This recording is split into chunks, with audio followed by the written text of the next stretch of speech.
Hi everybody, it's Geordie from Geordie's Cards. Thank you so much for joining me today. I recently got my Lawn Fawn High Five kit in the post, so I wanted to have a play and see what I could create. So I'm using the Hive Five Honeycomb Shaker gift tag, the Hive Five stamp and die set, which came in the kit.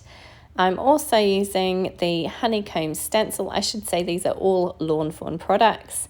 And I also got this cute little extra in my package, which was some little sequins. So I'm going to use them today as well. So I've taken a card base, standard size card base here. It's actually not standard size because I, for some reason, cut it wrong. So it's 4 inches by 5.5 inches. And I've cut the two hexagon pieces out. And now I'm just going to do some stenciling with this honeycomb stencil. So I've pulled out some scattered straw distress oxide ink, and this was so easy to do. I was a little bit nervous that I might make a mistake with it, but it was super easy to do and super easy to line up because I wanted to cover the whole panel with this honeycomb pattern. And it was so easy to line up. It worked really, really well. I kind of surprised myself about how easy it kind of came together and how easy it was to line up. So I'm literally just moving it across and around as I need to, and then just kind of using my blending brush in a circular motion there to blend some ink through. And yeah, like I say, it was surprisingly simple. I kind of shocked myself, and really, really fun to use. And I'm definitely looking forward to having a play around with all the pieces of the stencil because there's lots of little different options to use. So I've splattered some ink down onto my mat, and now I'm picking it up with a paintbrush after I've watered it down with some water. And I was going to add some splatter detail to it, but it didn't show up particularly well. So I did pull out some mustard seed, which is a kind of brighter yellow, and splattered that around. It also didn't show up particularly well either. It was okay. You can see it in real life more than you can on camera, I think. But I wanted to add a little bit of splatter, and then I took some white watercolor paint and splattered that all over as well. I'm using my nice little splatter box here for that so I don't make too much of a mess. So just splattered all of that around, and once that was done, I just popped that panel off to the side and left it to dry while I coloured my images.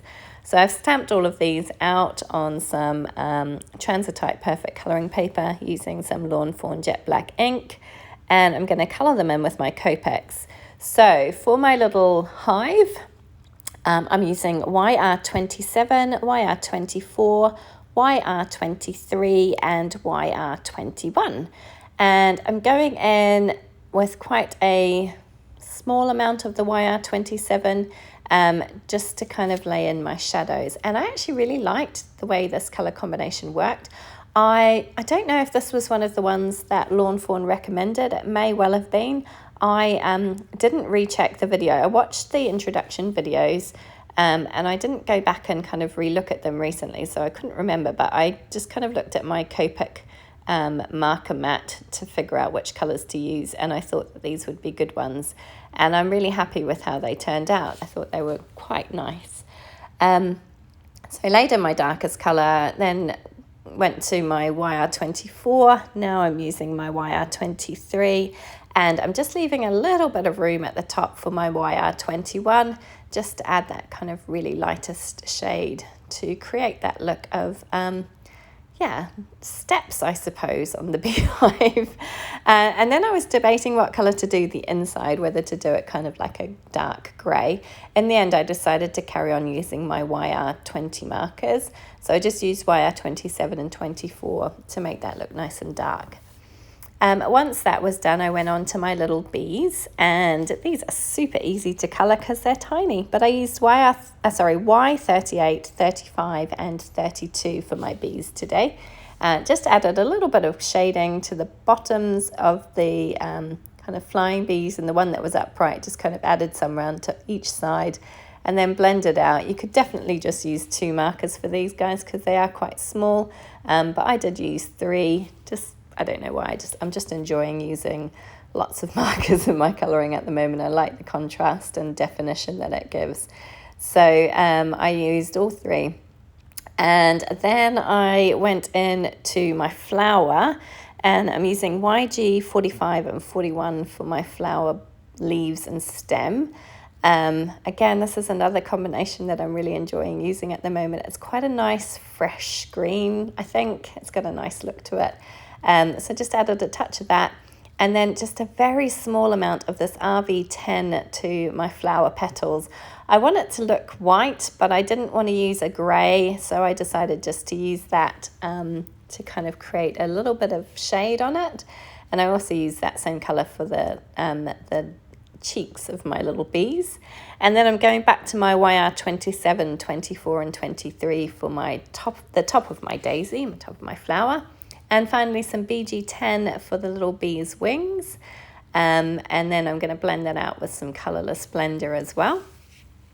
And all that was left was the party hat, which I used the green and the pink that I'd used on the flower. So RV10 and YG 41 for that. And then that was complete. All the colouring done. I just took a little, sorry, I did forget his little tutor horn, what do you call those? Which I just did an RV10 as well. And then I took my white Sakura Jelly Roll pen and, as always, added some highlight detail to everything. And this time I have the coordinating dies because they came in the kit. So I did cut these out with the coordinating dies, which was quite a treat for me because normally I fussy cut everything, which I don't really mind doing, but it was nice to have the coordinating dies. So I laid everything out, figured out where my sentiment was going to go and stamped that down with some Versafine Onyx black ink. I also did a couple of little trails for my bees, and I added some acetate to the back of that panel because guess what, I'm making a shaker card. I've been making a lot of shaker cards lately. So when I cut those honeycomb pieces from the card front, these kind of frame pieces were cut out as well, and I decided to add them back in just using liquid glue on top of the acetate there, just to make them look a little bit more finished. And I kind of just like the way that looked. So once those were popped down, it's time to adhere all of my images down using some liquid glue as well. So I'm just figuring out where everything's going to go, and I don't know what it is about Distress Oxides. I find it really hard to pick things up off the base when I've got Distress Oxide down on it. I think because it's quite chalky and everything seems to stick to it. But I just popped my hive down first to figure out where my flower was going to go because I wanted that behind it. So I stuck the flower down and then popped the hive down as well. I'm using my Barely Art Precision Glue for this. Absolutely love this glue and will definitely be repurchasing again. And then it was time to add my little bees. So I was going to figure out where they were going to go. I added, as I say, a couple of trails to my little bees, just to add a little bit of something else. And I'm just kind of scattering them all around, and I will use my tweezers to help me pick them up, and I'll pop them down with some liquid glue. And again, this was a really nice and easy card to make. I was kind of thinking of lots of different ideas for this set, and this one just sprang to mind. I thought it would be quite fun to make. And because I got those little sequins in my kind of little extra surprise part of the package, I thought that I could use them today with this shaker card. So that was where the idea came from. So I've gone ahead and I've attached some foam adhesive all the way around the outside of each of those honeycombs that I've cut out and all the way around the card. I'm just using my powder tool to make sure that I get rid of any excess stickiness. I've cut a panel to go behind this card base, which came from the Stripes and Sprinkles paper pad that came with the kit. So what I'm doing is I'm removing all of the backing from my foam adhesive first, because I find that if I do this first, then my sequins don't bounce around too much and I can just add them to the wells. So I'm taking those little sequins from the kind of little extra gift that I got with my purchase and just popping a few inside each of those little honeycomb wells.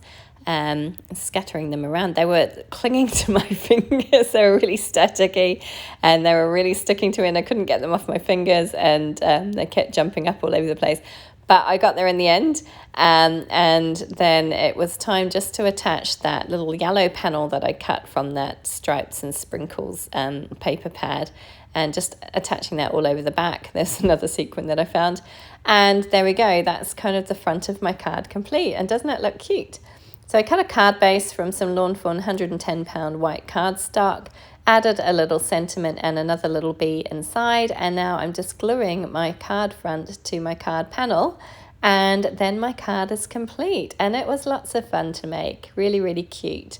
I hope you enjoyed this one today. Please do give it a thumbs up if you did enjoy it. Please leave a comment down below, and please do subscribe to my channel. I would love to see you come back again. Here is another video that you may be interested in watching. Thank you so much for joining me. Take care.